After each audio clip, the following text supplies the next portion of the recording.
بسم اللہ الرحمن الرحیم۔ السلام علیکم ورحمۃ اللہ وبرکاتہ۔ اپنے اندر سے ہوا نکال دیں، خوشحال رہیں گے۔ معزز سامعین، کیا آپ کو پتہ ہے کہ اس جملے کا کیا مطلب ہے؟ معزز سامعین، کیا آپ جانتے ہیں کہ اس جملے کے پیچھے کیا راز ہے؟ اگر آپ کو نہیں علم تو آپ ہماری اس ویڈیو کو مکمل سنیں۔ انشاءاللہ یہ ویڈیو سننے کے بعد آپ کے علم میں اضافہ ہوگا، اور اللہ کے فضل و کرم سے یہ ویڈیو مکمل سننے کے بعد آپ کی سوچ ضرور بدلے گی۔ کہتے ہیں کہ ایک اسکول والوں نے اپنے نوجوان طلباء کے لیے ایک تفریحی سفر کا پروگرام بنایا۔ اس سفر کو مکمل کرنے کے لیے انہوں نے ایک بس منتخب کی، جس بس کے اندر وہ طلباء سوار ہو کر جائیں گے۔ بہرحال بس منتخب کی گئی اور طلباء کا سفر جاری ہوا۔ اس سفر کے اندر ایک سرنگ آیا کرتا تھا، اور ڈرائیور اس سرنگ سے بڑا واقف تھا، اور یہ نہیں کہ پہلی دفعہ سفر ہو رہا تھا، وہ ڈرائیور اپنی بس کو کئی دفعہ اس روڈ سے لے کر گیا ہے، لیکن ڈرائیور کی واقفیت بہت زیادہ تھی، تو اب اس نے سوچا کہ میں اس سرنگ سے گزر جاؤں گا۔ لیکن اس دفعہ ایسا نہ ہوا، اس دفعہ کچھ نیا کام ہوا، اور جو سرنگ تھا اس پر لکھا ہوا تھا بھی 5 میٹر اونچائی سے زیادہ کوئی سواری اس سرنگ سے نہ گزرے۔ چونکہ بس کی جو چوڑائی تھی، لمبائی تھی، اور اس کی جو لمبائی تھی یہ بھی 5 میٹر کی تھی، تو ڈرائیور نے زحمت نہ کی، اپنی بس کو سرنگ سے گزارنے کے لیے اس نے سرنگ کے اندر جانا شروع کیا۔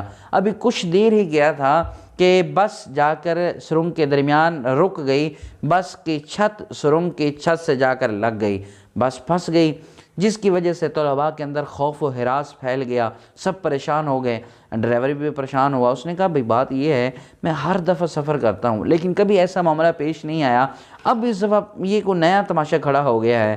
تو بہرحال لوگوں نے کہا بھئی بات یہ ہے، جب آپ پہلے سفر کرتے تھے تو اس وقت یہ جو سڑک ہے نا، یہ روڈ جو ہے یہ کچا تھا، پکا نہیں تھا، اب یہ پکا ہو چکا ہے، اس لیے یہ روڈ تھوڑا سا اوپر ہو چکا ہے، اور یہ جو سرنگ ہے یہ نیچے ہو چکی ہے، اس لیے آپ کی جو بس ہے وہ پھنس گئی جا کر۔ بہرحال سارے لوگ اکٹھے ہو گئے، لوگوں کے اندر اور طلباء کے اندر خوف و ہراس پھیل گیا، بھئی بس سرنگ کے اندر پھنس چکی ہے۔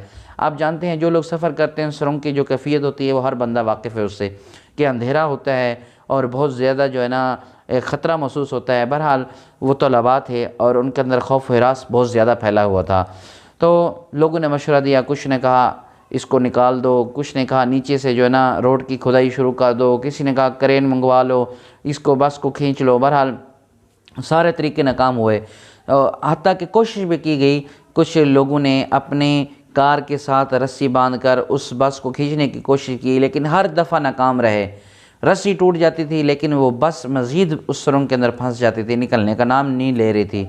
تو اسی دوران اس بس میں سے ایک طالب علم باہر آیا، ایک نوجوان باہر آیا، طالب علم۔ اس نے کہا بھئی چھوڑیں ساری چیزوں کو، میں اس چیز کا حل بتاتا ہوں، میرے پاس ہے ایک حل، اور اس طریقے سے اس حل سے ہم اس مصیبت سے بچ جائیں گے اور ہماری بس جو ہے اس سرنگ سے نکل آئے گی۔ کہتے ہیں وہ نوجوان نے کہا کہ پچھلے سال ہمارے پروفیسر صاحب نے ہمیں ایک لیکچر دیا تھا، ہمارے پروفیسر صاحب نے ہمیں ایک سبق دیا تھا، اور اس کے اندر یہ بتایا تھا کہ اپنے اندر سے غرور، تکبر، کینہ، بغض، باطل، ان تمام چیزوں کی ہوائیں نکال دیں گے تو آپ کی زندگی خوشحال ہو جائے گی۔ وہ طالب علم کہتا ہے کیوں نہ وہ والا سبق ہم بس پر لگا دیں، اگر بس کے ٹائر میں سے ہوا نکال دیں تو یہ بس جو ہے وہ سرنگ کی چھت سے تھوڑا نیچے ہو جائے گی اور یہ آسانی سے سرنگ کے باہر نکل سکتی ہے۔ سب لوگ اس طلباء کے مشورے سے بڑا خوش ہوئے اور بڑا تعجب کیا، بڑے حیران ہوئے۔ یہ ایسا مشورہ تھا جو کسی کے ذہن میں نہ آیا، لیکن اس طالب علم کی ذہانت نے کمال کر کے دکھا دیا، اور وہ بس جب یہ طلباء کے مشورے پر عمل کیا گیا، وہ بس اس سرنگ سے بآسانی نکال دی گئی۔ اور یہی وجہ ہے ہمارے دوستو کہ یہ جو ڈر اور خوف ہوتا ہے، ہمارے جو مسائل ہیں وہ ہمارے اندر ہیں، ہمارے دشمن کی طاقت کسی بھی کام کی نہیں ہے، اس لیے اپنے دل سے تکبر، کینہ، بغض، حسد اور باطل جیسی بیماری نکال دیں، جس کی وجہ سے ہم بڑا پھولتے ہیں، کسی کے سامنے ہم اپنے نام کی وجہ سے جو اونچا بنے ہوئے ہیں، کسی کے سامنے ہم اپنی شہرت اور جناب کپڑوں اور لباس کی وجہ سے، عہدے کی وجہ سے، زمین اور جائیداد کی وجہ سے، یہ سب جو ہے نا تکبر، کینہ، بغض، حسد، باطل جیسی بیماریاں اگر ہم اپنے اندر سے نکال دیں تو خوشحالی آ سکتی ہے۔ اور اگر ہم یہ تمام ہوائیں اپنے اندر سے نکال دیں، باطل کی، بغض کی، کینہ کی، تکبر کی، حسد کی، تو ہم اس دنیا کی سرنگ سے بآسانی گزر سکتے ہیں۔ اس لیے ضروری ہے معاشرے کے اندر خوشحال زندگی گزارنے کے لیے اپنے اندر سے تکبر، کینہ، بغض، حسد جیسی بیماریوں کو نکال دیں، انشاءاللہ زندگی بڑی حسین گزرے گی۔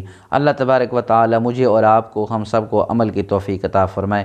رب تعالی دنیا میں رہتے ہوئے ہم سب کو حق پر عمل کرنے کی توفیق عطا فرمائے۔ السلام علیکم ورحمۃ اللہ وبرکاتہ۔